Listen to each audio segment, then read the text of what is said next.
Doctor Jayaprasad, PDPയുടെയും Jamaat-e ഇസ്ലാമിയുടെയും തോളിൽ കൈയിട ഒരു കുഴപ്പമില്ല. RSS എന്ന പേര് പോലും ഉച്ചരിക്കരുത്. RSSനോടുള്ള ഐത്തം എത്ര കാലം ഇവർക്ക് മുന്നോട്ട് കൊണ്ടുപോകാൻ ആവും? രാജ്യത്തിൻ്റെ ഭരണചക്രം തിരിക്കുന്ന തലത്തിലേക്ക് EMSൻ്റെ ഭാഷ കടമെടുക്കുകയാണെങ്കിൽ ഒരു സന്നദ്ധ സംഘടന വളർന്നിട്ടും അത് അംഗീകരിക്കാനുള്ള വൈമനസ്യം ഇപ്പോഴും ഇവർ വെച്ചു പുലർത്തുന്നത് എന്തിനാവും? CPMൻ്റെ RSSനോടുള്ള സമീപനം യഥാർത്ഥത്തിൽ ആശയപരമായ എതിർപ്പിനേക്കാൾ ഉപരി ഒരു അടവ് നയത്തിൻ്റെ ഭാഗമായി സ്വീകരിക്കുന്നത്. പ്രധാനമായിട്ടും കേരളത്തിലെ മുസ്ലിം വോട്ട് ബാങ്കിനെ ലക്ഷ്യമാക്കിയിട്ടാണ് അത് RSSനെ ഉപയോഗിക്കുന്നത്. വളരെ അതിനൊരു ചരിത്ര പശ്ചാത്തലമുണ്ട്. നമ്മൾ EMSൻ്റെ ഇന്ത്യൻ സ്വാതന്ത്ര്യ സമര ചരിത്രം എന്നൊരു 1100ഓളം പേജുള്ള വലിയ ബൃഹത് ഗ്രന്ഥമാണ്. അതിൽ പോലും അദ്ദേഹം വീര സവർക്കാർ ഉൾപ്പെടെയുള്ള ദേശീയ നേതാക്കളെയും വളരെ മാന്യമായി അവതരിപ്പിച്ചിട്ടുണ്ട്. ഗാന്ധിവധം പറയുന്ന സ്ഥലത്ത് പോലും RSSൻ്റെ പേര് അദ്ദേഹം ഉപയോഗിച്ചിട്ടില്ല. പക്ഷേ RSSനെ കുറിച്ച് ചില സ്ഥലങ്ങളിലൊക്കെ പറയുന്നുണ്ട്. അത് ഹിന്ദു വർഗീയതയുടെ എന്നുള്ള തരത്തിൽ പറയുന്നതിനപ്പുറം മറ്റ് കാര്യങ്ങളൊന്നും പറഞ്ഞിട്ടില്ല. പക്ഷേ RSSനോടുള്ള ഒരു എതിർപ്പ് വരുന്നത് പിന്നീട് നമ്മൾ കാണുന്നത് സംഘടനാപരമായിട്ട് ഉത്തര മലബാറിൽ 1970കൾക്ക് ശേഷമുണ്ടായിട്ടുള്ള ഒരു RSSൻ്റെ മുന്നേറ്റത്തിന് CPMൻ്റെ ശക്തി കേന്ദ്രങ്ങളിലേക്ക് RSS കടന്നു വരുന്നു എന്നുള്ളൊരു ഭയത്തിൻ്റെ അടിസ്ഥാനത്തിലാണ് അവർ സംഘർഷത്തിൻ്റെ പാത സ്വീകരിക്കുന്നത് 80കളിന് ശേഷം.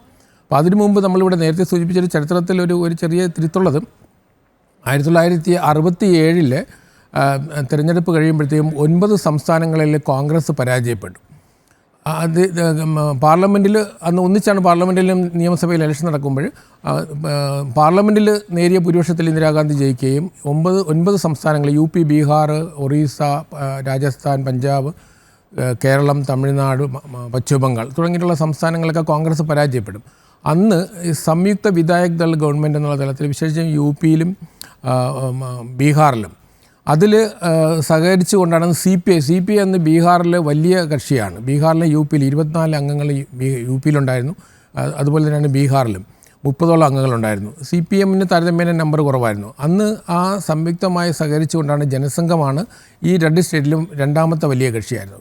അങ്ങനെ ഗവൺമെൻറ് രൂപീകരിക്കുന്നുണ്ടായിരുന്നു. അപ്പം പിന്നീട് നമ്മൾ അടിയന്തരാവസ്ഥയിൽ CPI ഇന്ദിരാഗാന്ധിയോടൊപ്പവും CPM പ്രതിപക്ഷത്തുമായിരുന്നു. പക്ഷേ കേരളത്തിലെ CPMൻ്റെ സമുന്നതരായ നേതാക്കളൊന്നും അടിയന്തരാവസ്ഥയിൽ ജയിലിൽ പോയിരുന്നില്ല. പക്ഷേ അന്ന് ലോകസംഘർഷ സമിതിയുടെ ഭാഗമായി നടത്തുന്ന പ്രവർത്തനങ്ങളിൽ സഹകരിച്ചിരുന്നു. കാരണം ഇടതുപക്ഷത്തിൻ്റെ ഒരു സഹകരണം അടിയന്തരാവസ്ഥ കാലഘട്ടത്തിലുണ്ടായിരുന്നു.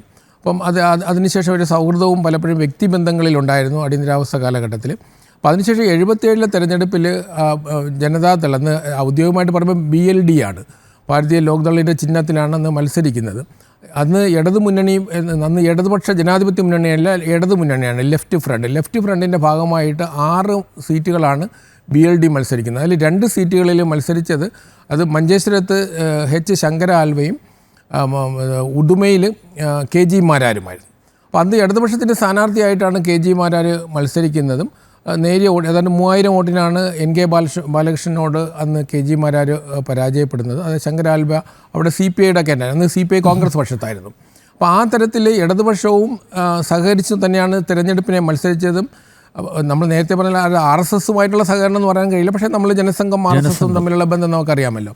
അപ്പോൾ അതിനുശേഷം യഥാർത്ഥത്തിൽ എന്താ സംഭവിച്ചാൽ കേരളത്തിൽ അടിയന്തരാവസ്ഥയ്ക്ക് ശേഷമുണ്ടായ സാഹചര്യത്തിൽ കേരളത്തിലെ സംഘത്തിൻ്റെ പ്രവർത്തനം വളരെ ശക്തമായി മുന്നോട്ട് വരുന്ന സാഹചര്യത്തിലാണ് സംഘർഷത്തിൻ്റെ ഒരു പാത സ്വീകരിക്കുന്നു ആദ്യ കാലഘട്ടത്തിൽ. അപ്പോൾ അന്ന് CPMന്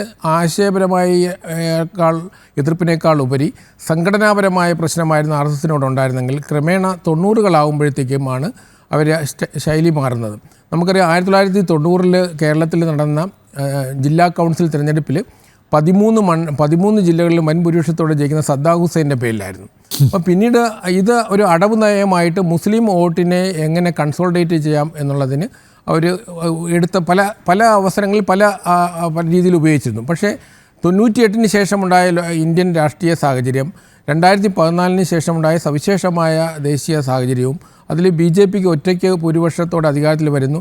മാത്രമല്ല ആ അധികാരം നിലനിർത്തുന്നു, 3ാം തവണയും ജയിക്കുന്നു. അപ്പോൾ ഈ സാഹചര്യത്തിലാണ് നമുക്ക് 2014 ശേഷമുള്ള അടവ് നയം മാറുകയും RSSനോടുള്ള എതിർപ്പ് വളരെ ശക്തമായി ഉപയോഗിക്കുന്നത് കേരളത്തിൻ്റെ വോട്ട് ബാങ്കിനെ പ്രതീക്ഷിച്ചുകൊണ്ടാണ്. കാരണം അതിൽ അവർക്ക് വിജയം വരിച്ചിരുന്നു. 2016-ലെയും 2021-ലെയും തിരഞ്ഞെടുപ്പ് നമ്മൾ പരിശോധിച്ച് കഴിഞ്ഞാൽ അതിനോടൊപ്പം നടന്നിട്ടുള്ള പഞ്ചായത്ത് തിരഞ്ഞെടുപ്പുകളുണ്ട് 15-ലും 20-ലും, കൂടാതെ 2 പാർലമെൻറ്റ് തിരഞ്ഞെടുപ്പുകളുണ്ട്. ഈ തിരഞ്ഞെടുപ്പുകൾ നമ്മൾ മനസ്സിലാക്കുമ്പോൾ എങ്ങനെയാണ് കേരളത്തിലെ മുസ്ലിം വോട്ടുകൾ എങ്ങനെയാണ് മാറുന്നതെന്ന് നമുക്ക് മനസ്സിലാക്കാൻ കഴിയും. അപ്പം 14-ന് ശേഷമുണ്ടായ രാഷ്ട്രീയ സാഹചര്യത്തിൽ RSS കേരളത്തിലെ സംബന്ധിച്ചിടത്തോളം CPM-ന് RSSൻ്റെ നാമം ഉപയോഗിക്കുമ്പോൾ കേരളത്തിലെ മുസ്ലിം വോട്ട് എന്നാൽ 29% വരുന്ന മുസ്ലിം വോട്ട്, അതിൽ മുസ്ലിം ലീഗിന് സ്വാധീനമെന്ന് പറയുന്നത് 25 മുതൽ 30 മണ്ഡലങ്ങളിലെ കേരളത്തിലെ മുസ്ലിം ലീഗിന് പ്രവർത്തനമുള്ളൂ. പ്രധാനമായിട്ട് 20-25 മണ്ഡലങ്ങളിലാണ്. ബാക്കി 100-110 മണ്ഡലങ്ങളിലെ മുസ്ലിം വോട്ടിന് ഓരോ മണ്ഡലത്തിലെയും ജയപരാജയങ്ങളെ തീരുമാനിക്കാനുള്ള കഴിവുണ്ട്. ഞാനിത് വളരെ വളരെ വിശാലമായൊരു പഠനത്തിന് വിധേയമാക്കിയിരുന്നു 2016-ലും 2021-ലും. കാരണം വോട്ടിംഗ് ബിഹേവിയറിൽ ഒരേ ബൂത്തിൽ തന്നെ ലോകസഭയിൽ എടുക്കുന്ന സമീപനവും നിയമസഭയിലെ സമീപനവും രണ്ടായിരുന്നു ഈ മണ്ഡലങ്ങളിലൊക്കെ തന്നെ. അപ്പോൾ എന്തുകൊണ്ട് അങ്ങനെ സംഭവിക്കുന്നു? കാരണം RSSനെ നേരിടാൻ CPM-നാണ് കഴിവ് കോൺഗ്രസിനേക്കാളും കേരളത്തിൻ്റെ സാഹചര്യത്തിൽ എന്നുള്ള ഒരു ഇമേജ് സൃഷ്ടിക്കാൻ കഴിയുകയും അത് വിജയകരമായി നടപ്പാക്കുകയും ചെയ്തു. ഈ വരുന്ന തെരഞ്ഞെടുപ്പിൽ നമുക്കറിയുമ്പോൾ ഹമാസ് ഇനി ഇപ്പോൾ ഇറാൻ ഉൾപ്പെടെയുള്ള വിഷയങ്ങൾ വരുന്നതുകൊണ്ട് ഈ നിലമ്പൂർ വിഷയത്തെക്കാളുപരി ഇപ്പോൾ അവർ ഫോക്കസ് ചെയ്യുന്നത് 2026-ലെ നിയമസഭാ തിരഞ്ഞെടുപ്പാണ്.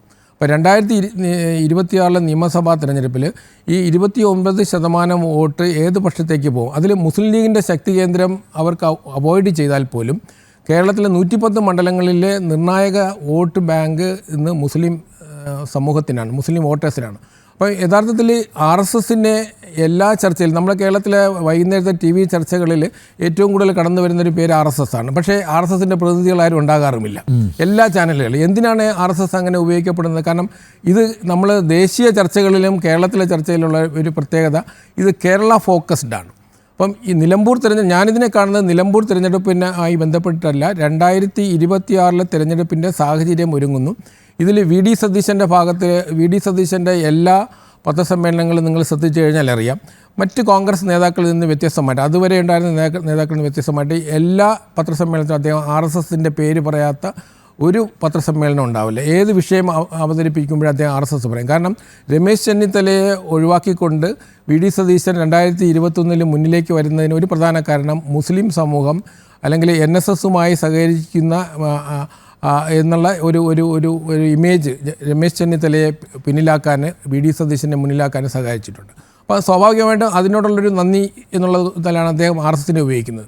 അപ്പോൾ കേരളത്തിൽ നമ്മൾ കോൺഗ്രസ് നേതാക്കളുടെ ചരിത്രം പരിശോധിച്ച് കഴിഞ്ഞാൽ സാധാരണ K കരുണാകരനെ പോലുള്ള ആൾക്കാർ, AK ആൻ്റണിയെ പോലുള്ള ആൾക്കാരും തന്നെ അങ്ങനെ കാര്യമായിട്ട് RSSൻ്റെ പേര് പറഞ്ഞ് എതിർത്തിരുന്നില്ല. പക്ഷേ മറ്റു നേതാക്കളും അതുതന്നെയാണ് സ്വീകരിച്ചിരുന്നത്. കാരണം പക്ഷേ നമ്മളിപ്പോൾ കാണുന്നത് CPM-ഉം VD സതീശൻ്റെ കോൺഗ്രസും ഒരേ നയമാണ് സ്വീകരിക്കുന്നത്.